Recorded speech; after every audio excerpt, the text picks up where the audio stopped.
It's so close. For thousands of years, man has found comfort in its presence. It's been a beacon for nocturnal travelers, a timekeeper for farmers, and a location finder for sailors at sea. For some cultures, it's even been a god. It's the only cosmic body ever visited by human beings, and today, NASA is planning a permanent outpost there. But how did it get there in the first place? How did the moon come to be? The answer is more astounding and spectacular than most residents of Earth have ever imagined.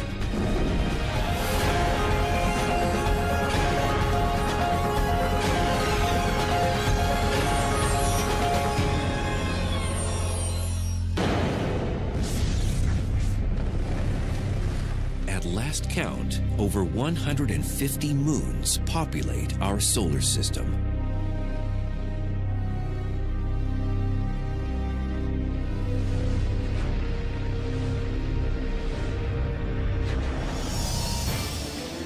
Neptune claims 13 of them.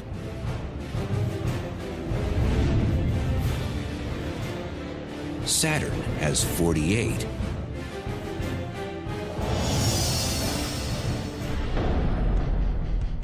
And Jupiter hosts an astounding 62.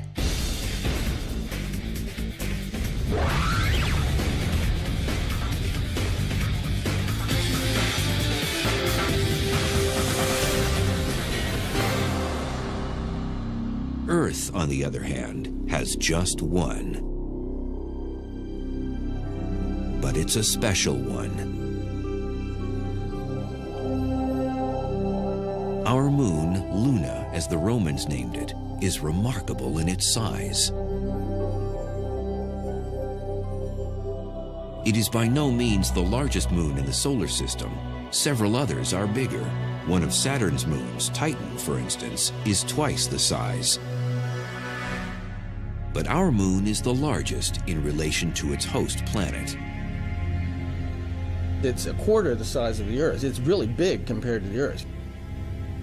If you look through a telescope at the Earth from a distance, you'd see the Earth and this other big thing. If you look at Jupiter or any other planet, you got the big planet and then little tiny moons right next to it. So our moon is so much bigger, and it's the only one of the now 8 planets that has that situation. The relative sizes of the two bodies are close enough that some astronomers go so far as to refer to the Earth-Moon system as a double planet.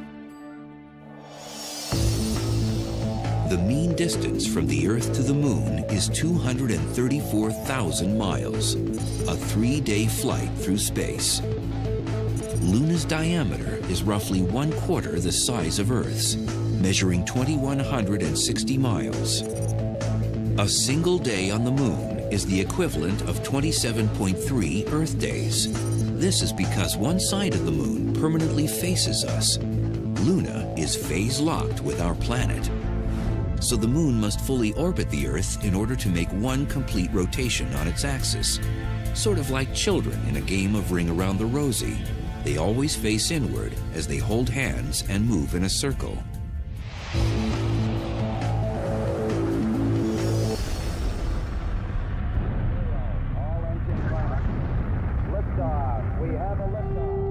Yet as closely related as the Moon is to our Earth, it would only take a brief visit to Luna to make it quite clear that it is in fact a very different world from our planet.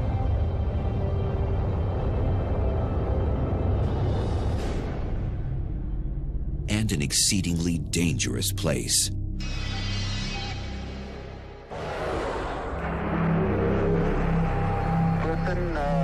Tranquility Base here. The Eagle has landed.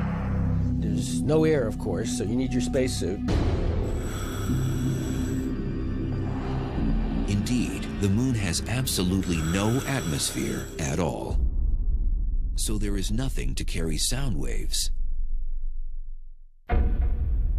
If you were standing on the Moon with a friend and tried to converse, the person wouldn't be able to hear you, except by radio. I was strolling on the moon one day in the merry, merry month of December. No atmosphere also means that there are no air molecules to scatter light from the sun. So the sky is always black.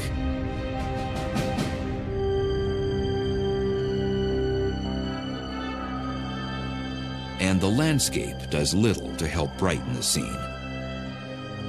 Kind of monochromatic, not much color there. The rocks are mostly gray-brown colors. It's maybe a little warmer tone in one direction, maybe toward the sun, and cooler tones, grayer tones looking in other directions, but not so colorful. Extreme temperatures would also add to the unpleasantness of a visit. The swings between hot and cold are brutal, from 270 degrees above zero at midday to 240 degrees below zero at night.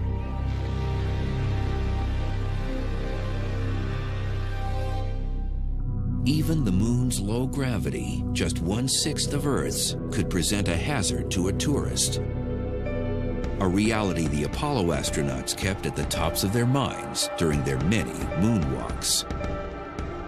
But they realized that beyond the thickness of their visor in their spacesuit was death. Should they do something and fall into a rock and lose their footing and fall and hit an outcrop, this visor could be cracked, exposed to the lunar vacuum. We would have had a serious situation on our hands.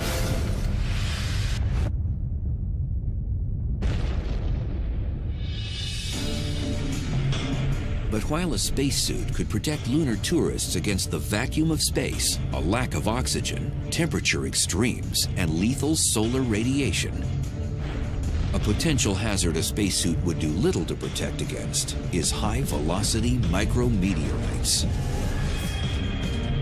They pummel the lunar surface frequently. Tiny meteorites, the little ones that burn up in our atmosphere and make shooting stars, there's no atmosphere on the moon. They're coming right down, hitting the surface. They pulverize the lunar surface, generating a dusty blanket of gravel-like material called regolith. Dr. Amanda Hendricks studies the moon at NASA's Jet Propulsion Laboratory. This plant here is kind of a regolith factory. It's ground up rock, is what it is. The timescales at this gravel mill are a lot faster. Here, it's made in less than an hour. But on the moon, it is the result of more than 4 billion years of bombardment by meteoroids and micrometeoroids raining in on the surface and breaking up the rock. Like the product of this gravel mill, lunar regolith has formed in a variety of grain sizes, from large rocks to fine dust. This very fine dust is familiar to us from Apollo images that were seen of astronauts' footprints in the dust. It's very fine, and so fine, in fact, that the astronauts had problems with it, sticking to their spacesuits, getting into the equipment, and it can end up causing a bit of a problem. Really big meteorites have also hit the moon in the past. In fact, these massive impacts are responsible for the dark circular regions on the lunar surface, the shapes that to many observers seem to be arranged like the eyes, nose, and mouth of a human face. They make up the illusion of the man on the moon.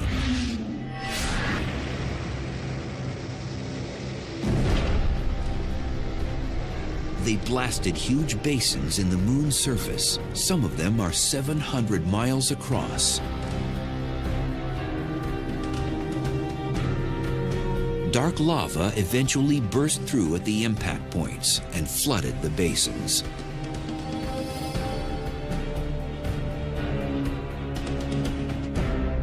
Today, we call these dark regions Maria, the Latin word for seas. This dates back to the 17th century when Renaissance-era observers looked up at the moon.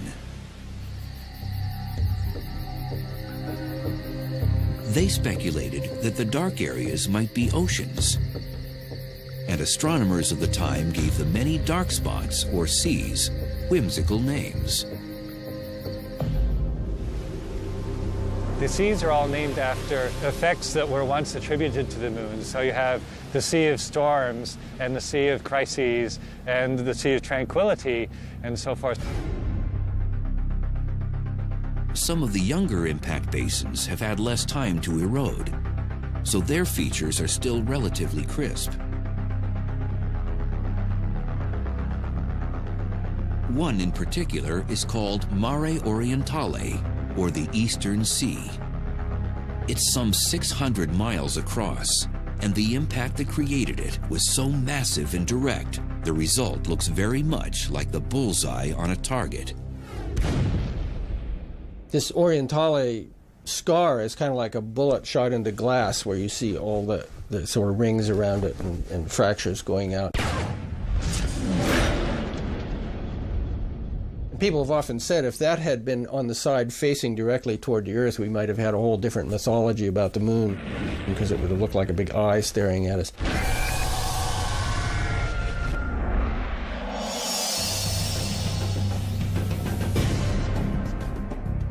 Three concentric rings of mountain ranges surround Mare Orientale, and some of the peaks rise to several thousand feet. They're all effects of the monster impact. When we see mountain ranges on the Earth, they're mostly caused first by the continents moving around, crashing into each other very slowly, buckling up, and creating mountain ranges, which then erode into all the spectacular shapes that we see, the Matterhorn and so forth, from water erosion. On the moon, there are no continental plate tectonics. The surface is static. Yet you still have mountains on the moon. And the reason is that those big impact basins, and that's a big explosion, excavates a pit, throws material up on the outside. So you have these rings of mountains, arcs of mountains that surround the impact sites. But they're impact features. Again, they're caused by the external forces, not the internal forces. Another notable impact crater, much smaller than Mare Orientale, but every bit as spectacular, is Tycho. Named after a prominent 17th century Danish astronomer, this impact feature is located in the southwestern quadrant of the moon's near side. It's in the bright area. You can almost see it with your naked eye.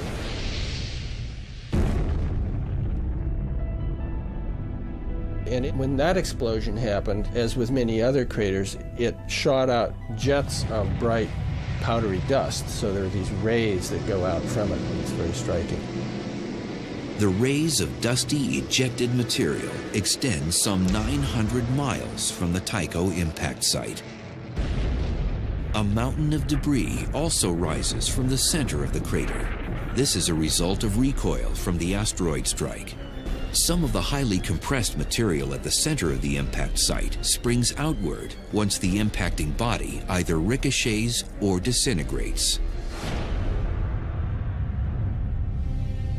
But long before any of the moon's specific features could be discerned through sophisticated telescopes and space travel, careful observation of lunar behavior and appearance was still vitally important to Earth dwellers.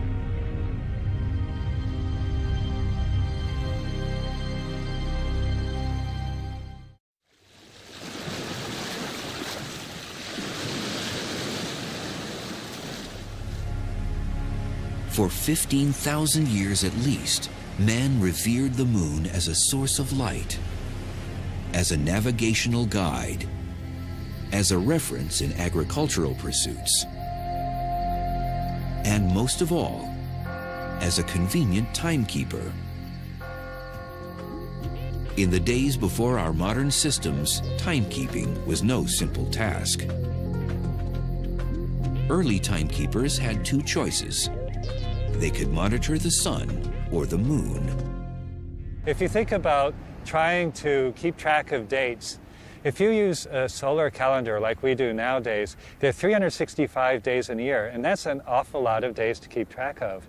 And it's not something that the ordinary person can do very well. Compare that with a lunar calendar. Everybody can tell when the full moon is, when the new moon is. You don't see the moon at new moon. You see it, it's big and round at full moon, so it's easy to tell. There are only 28 to 29 days in a lunar cycle, so it's easy to count them. And so most societies actually start out with a lunar calendar. Early observers of the moon also recognized that our planetary neighbor has a very real physical effect on the Earth itself. The moon is responsible for the rise and fall of our ocean tides.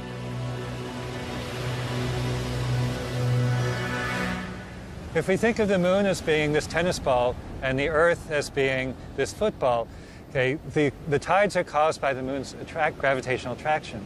So it's obvious, okay, so the moon kind of pulls the Earth's water towards it.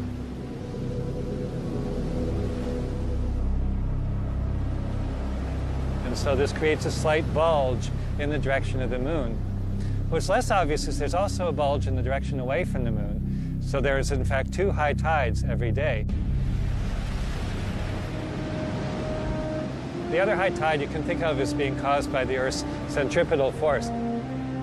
The Earth and the moon are both rotating around, and that causes the water on the far side to also move out.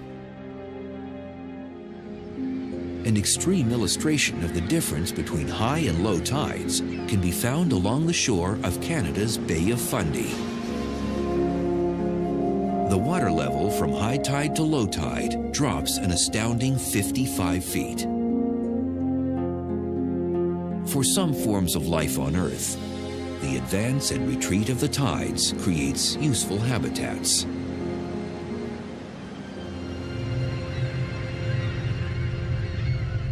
But another of the moon's gravitational effects on our planet is directly responsible for nothing less than the continued survival of terrestrial life itself. The moon stabilizes Earth's climate. The gravitational effect of the moon keeps the degree of tilt in the Earth's rotational axis constant. This tilt is what maintains the repeatable cycle of seasons as the Earth orbits the sun.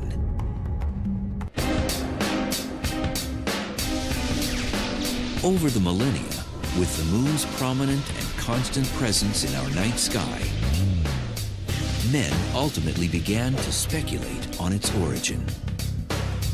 How did it form? How did the moon come to be?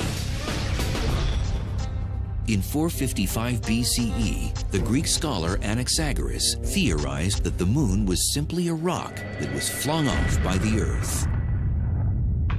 Most of his contemporaries, on the other hand, were convinced that the moon was a god, or maybe a huge ball of fire. So Anaxagoras' notion did not get much traction. Quiet speculation no doubt continued, but no hard information about the moon came until 1609. When Italian astronomer Galileo Galilei pointed one of the first telescopes at the moon and recognized that he was looking at a landscape, the terrain of another world. When you look at the moon through a telescope, it looks completely different from the way it looks to the naked eye.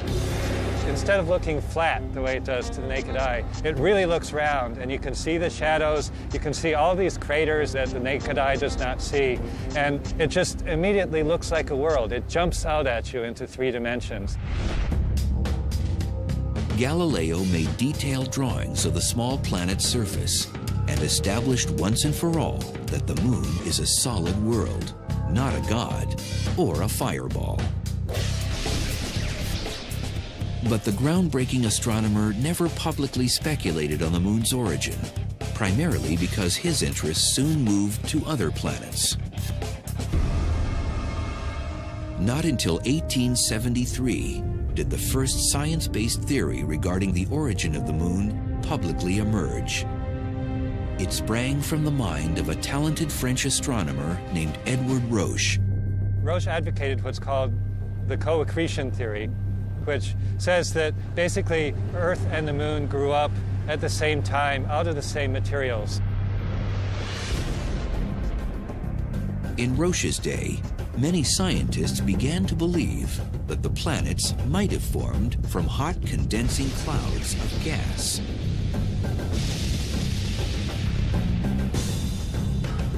It gradually contracted and cooled, and as it contracted, it would separate out rings of gas. So you'd have a ring of gas here, a ring here, and so forth.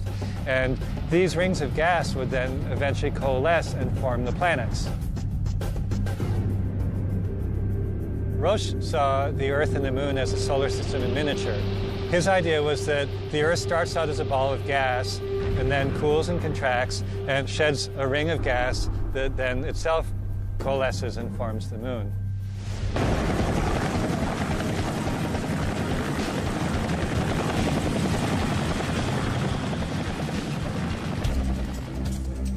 But there are problems with this theory. For one, our moon has a much lower iron content than the Earth.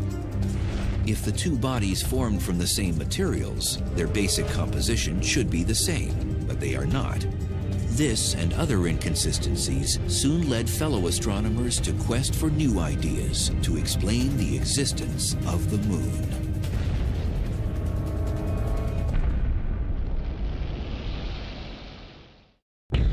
In the last third of the 19th century, advanced theories about the origin of the moon started to emerge. In 1873, French scientist Edward Roche proposed that the moon simply formed alongside the Earth out of essentially the same nebular cloud of particles and gases. But this idea had a fundamental weakness. The moon has a much lower iron content than the Earth. It's much less dense. The big thing to remember about the moon and its composition is that it doesn't have any iron core like the Earth does. So you look at the Earth, and there's a very large central area, something like half the inside of the Earth is iron, nickel iron. And that's metal that drained down to the center of the Earth when the Earth was hot, when it formed at the beginning. The moon is more like just plain rock. Scientists initially deduced the mass of the moon through observation and mathematical calculations.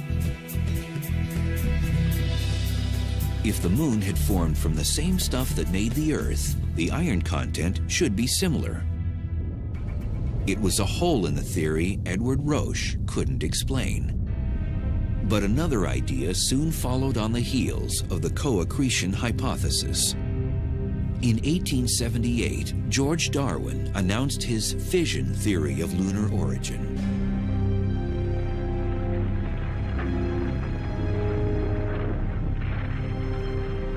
This idea received some attention in part because Darwin had a celebrated father. Charles Darwin, author of Origin of Species. In time, though, George Darwin stepped out of his father's shadow and became known as England's leading expert on tides. And through extensive analysis of the tide-moon relationship, George Darwin came to the realization that the moon is gradually moving farther and farther away from the Earth. It wasn't proved until 95 years later when astronauts landed on the moon. They put little mirrors on the moon. And you can shine a laser at the moon, and the laser will bounce off the mirror, come back, and you can actually measure the exact distance between the Earth and the moon. And the rate at which the distance is increasing is 3.8 centimeters per year. 3.8 centimeters is about 1.5 inches. If you made a movie, extreme time-lapse, you would see the moon moving away from Earth gradually. That's what we see nowadays.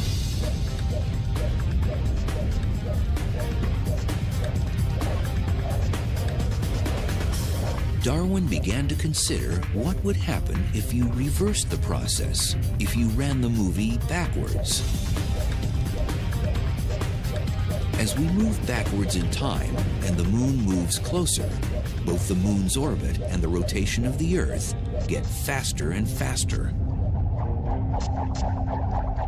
And so, well, what happens is that eventually the moon must coalesce with the Earth. It must hit the Earth.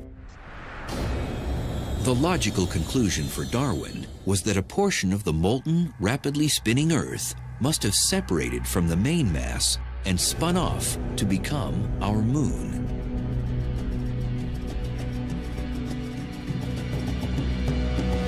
He immediately began work on mathematical calculations to reverse the trajectory of the moon all the way back to the Earth. Frustratingly, he reaches a point where it gets almost to Earth, and then he couldn't work it out any farther. The mathematics doesn't let you go any farther.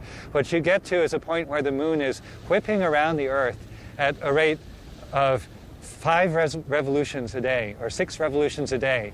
So it's just zooming around the Earth. Okay? And it's about 5,000 miles away from the Earth. Still, the mathematics did not allow Darwin to bring the two cosmic bodies into contact. The fission theory was debated for decades, but scientists eventually concluded that the relative movements of the Earth and Moon could not have resulted from it. The Earth would have been spinning too fast to account for its present rotation rate.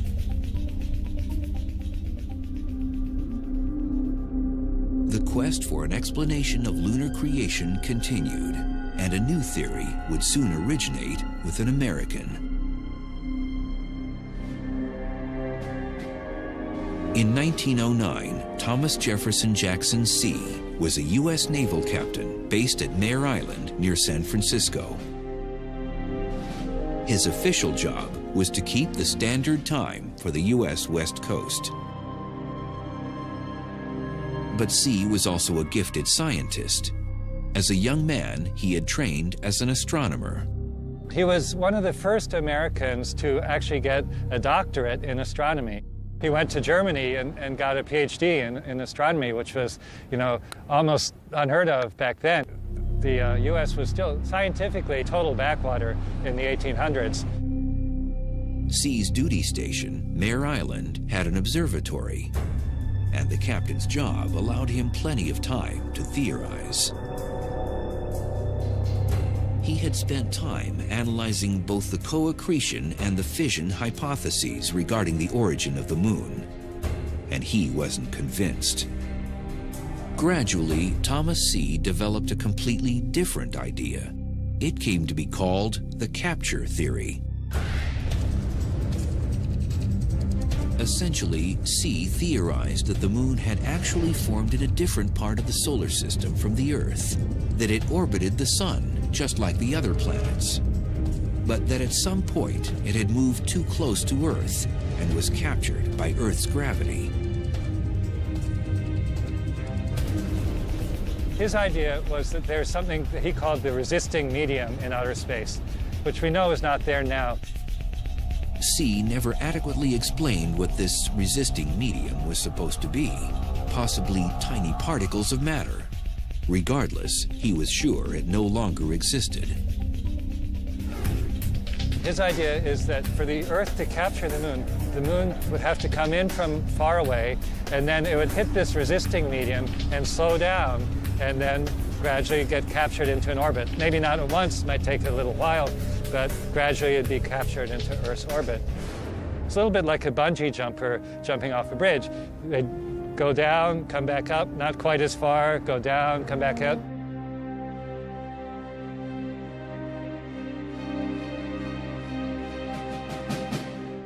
And eventually they'd settle down at the bottom. Thomas C's capture theory would certainly explain the difference in iron content between the Earth and the moon. If the moon formed elsewhere, its composition could be very different. On the other hand, the notion that Earth's gravity could capture and retain such a large object was unlikely, since there is no obvious resisting medium to slow down an object as big as the moon. All three theories had significant weaknesses. The origin of the moon remained a mystery.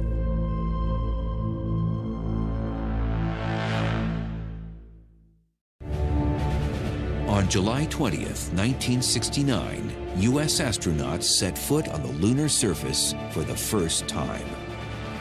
It's one small step for man, one giant leap for mankind. They had landed their lunar module on the hardened lava plain known as the Sea of Tranquility. And mission pilot Buzz Aldrin described the view as magnificent desolation.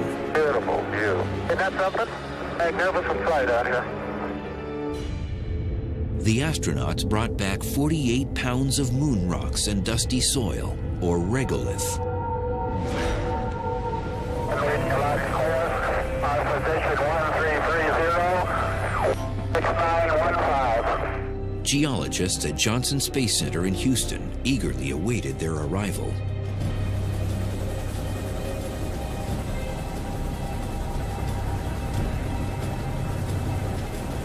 The excitement when samples first came back was just electric. I mean, it was just incredible. Nobody really knew quite what to expect.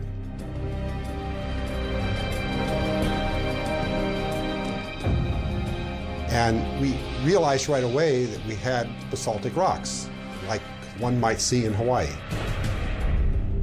In fact, very similar to rocks one would see in Hawaii. The NASA geologists were intrigued to find not only basalts, but rocks of another sort. Rocks called breccias. Breccias form during asteroid impacts. So if you can imagine a large impact body hitting the moon, is going to be very chaotic. It's going to throw up debris. Debris is going to come flying out of this, what winds up to be a crater after it's over, and you can see the many craters on the moon. This debris gets all jumbled up and lands on the ground around the crater, and then it gets compacted with the heat generated by the crater and gets turned into rocks that look very chaotic. You see all sorts of pieces in the rock of different sizes, different shapes, all pieces of the rock that were in the area that the impacting body impacted. We had just not seen anything like this on Earth. The moon rocks soon began to tell a fascinating tale. First, the rocks and soil samples contained particles indicating that the moon must have been covered by a deep ocean of lava after it formed. This notion was reinforced by the discovery that the rocks were lacking significantly in what scientists call volatile elements. Volatile elements are those that can evaporate easily and therefore be lost when you heat up a rock. And some examples of volatile elements include water or potassium, for example. And if you compare the bulk Earth rocks to lunar rocks, you find that the lunar rocks are extremely parched. It's as if they've been heated and they've lost a lot of their volatile elements. But along with these stark contrasts, the lunar samples also revealed at least one astonishing similarity between the lunar surface and rocks and soil from Earth. The isotopes of individual elements, like oxygen in particular, you have different forms of oxygen. The moon had exactly the same ratios of different forms as the Earth did. But all the other rocks we knew from elsewhere in the solar system, which are meteorites that fall out of space, all have different oxygen isotope ratios, which tells you that the moon material and the Earth material are very, very similar. In the end, the lunar samples had supplied a wealth of hard evidence regarding the geological makeup of the moon. But astronomers trying to understand the moon's origin were still left with a puzzle.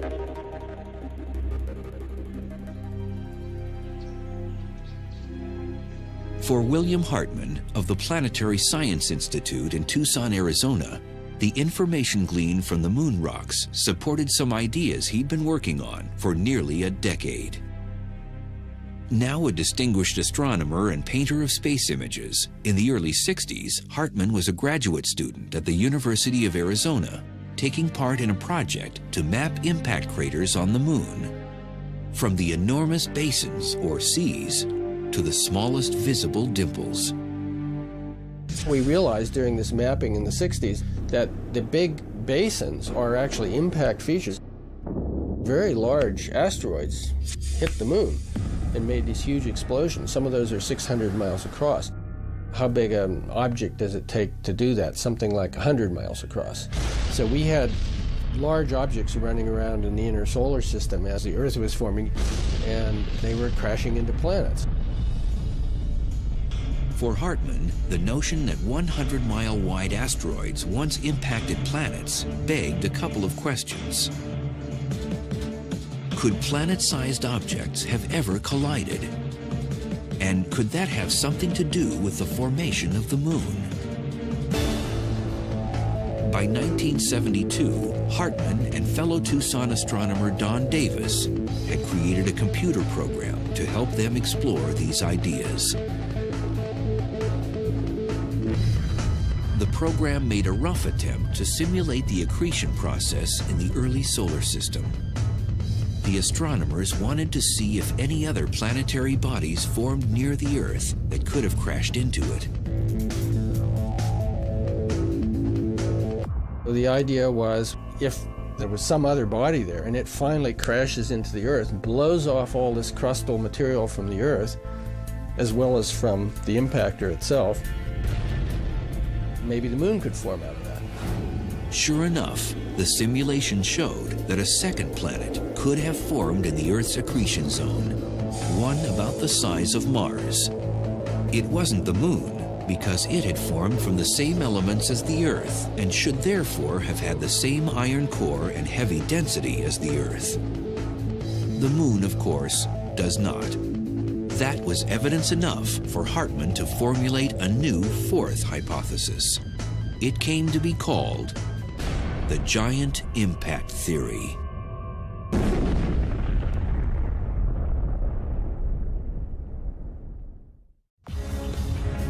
In 1974, a new hypothesis explaining the origin of Earth's moon debuted on the world's scientific stage.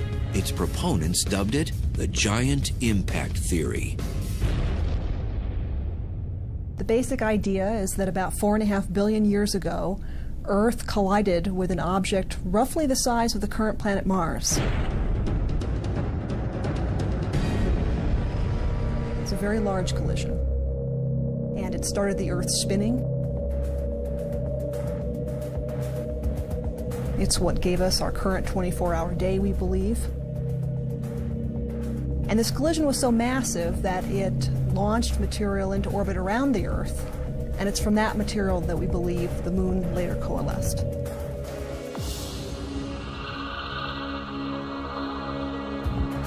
Dr. Robin Canup and others at the Southwest Research Institute in Boulder have constructed a computer model to study the details of the giant impact scenario. It divides up the Earth and this colliding rogue protoplanet into many different particles, and then the evolution of each particle is tracked through the course of the impact. The simulation depicts the impact from a bird's eye view from the top down. The Earth was probably partly molten even before this impact. So initially, the impactor came in from this direction. It hit the Earth with an off-center collision. And you can see the impactor has been stretched out into this long arm of material right here. Scientists believe the upper layers of the Earth became completely molten following the impact. The collision starts the Earth rotating. And you can also see that the collision has substantially distorted the shape of the Earth itself. After a couple hours, we see that this arm of impactor material has coalesced gravitationally into two large clumps. The inner clump of the impactor material is actually composed overwhelmingly of the impactor's core, so that when this inner clump recollides with the Earth, which happens right there, The vast majority of the iron that came in with the impactor is actually accumulated by the Earth. While this outer clump comes in and makes a close pass by the Earth and is stripped by the Earth's gravity into a long arm of material, which then breaks up to form this disk. The material is thought to have coalesced to form the moon in less than a year following the massive impact.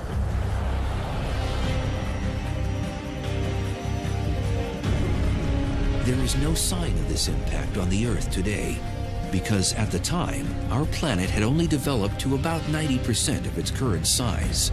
The remaining 10% would accumulate from later, much smaller impacts. Also, the Earth's own gravity had a reshaping effect. Within a day after the impact, the Earth had reassumed a basically spherical shape, and any depression that the impact caused would have been smoothed over. Giant impact theory originator Bill Hartmann presented his hypothesis at a scientific conference in 1974. But it received little attention for nearly a decade. Interest in the moon dropped off sharply at the end of the Apollo missions. Beautiful. Very smooth. Very quiet ride. Finally, at a lunar conference in Hawaii in 1984, 12 years after the last moonshot, the world's foremost astronomers reached a consensus. The giant impact theory was the most acceptable explanation to date for the origin of the moon. I think there's still some people who say, okay, it's not really proven yet, but it's what I would call the default theory. If you look at any textbook of planetary science or geology, it's just the theory that's accepted. And there are certain small discrepancies which have yet to be explained, but by and large, it works.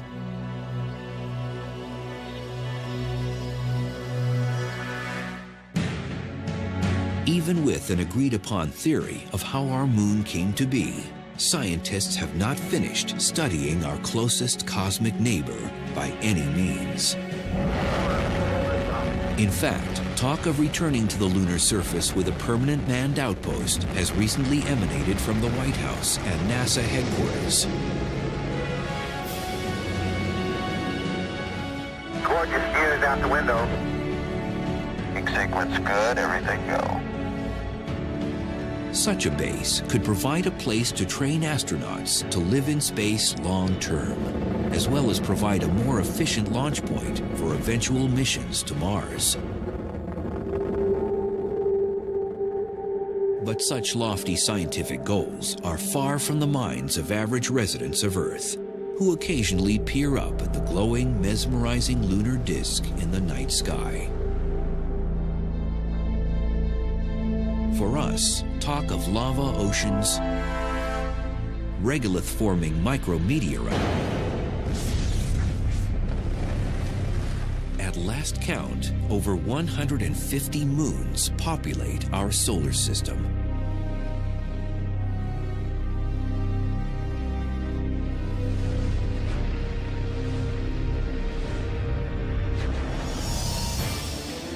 Neptune claims 13 of them.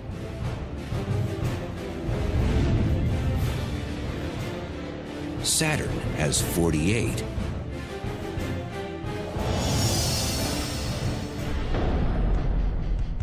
And Jupiter hosts an astounding 62.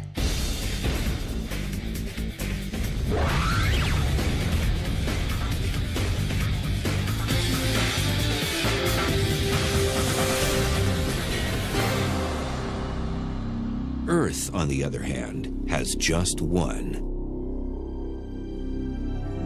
But it's a special one. It's so close. For thousands of years, man has found comfort in its presence.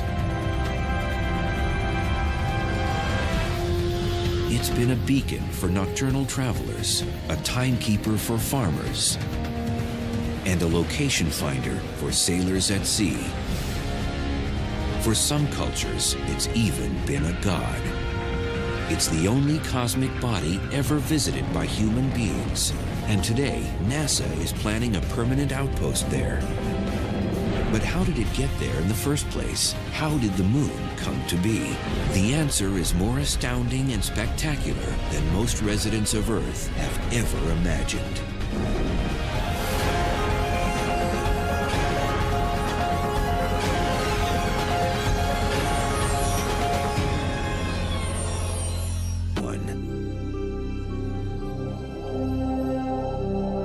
Our moon, Luna, as the Romans named it, is remarkable in its size.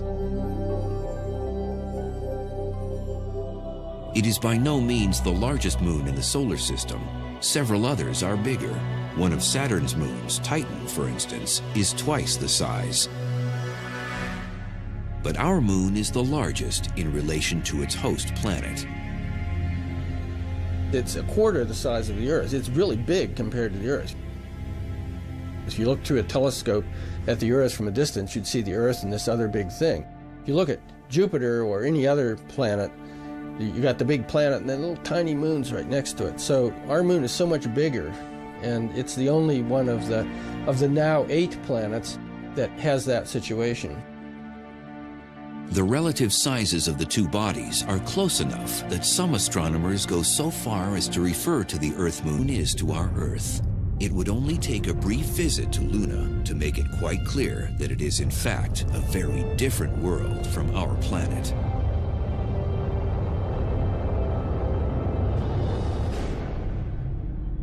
And an exceedingly dangerous place.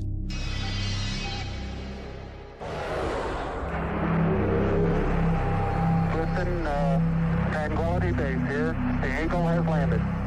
There's no air, of course, so you need your spacesuit. Indeed, the moon has absolutely no atmosphere at all. So there is nothing to carry sound waves. If you were standing on the moon with a friend and tried to converse, the person wouldn't be able to hear you, except by radio. I was strolling on the moon one day in a merry, merry month of December. System as a double planet. The mean distance from the Earth to the moon is 234,000 miles, a 3-day flight through space. Luna's diameter is roughly 1/4 the size of Earth's, measuring 2,160 miles. A single day on the moon is the equivalent of 27.3 Earth days. This is because one side of the moon permanently faces us. Luna is phase-locked with our planet. So the moon must fully orbit the Earth in order to make one complete rotation on its axis. Sort of like children in a game of Ring Around the Rosie. They always face inward as they hold hands and move in a circle.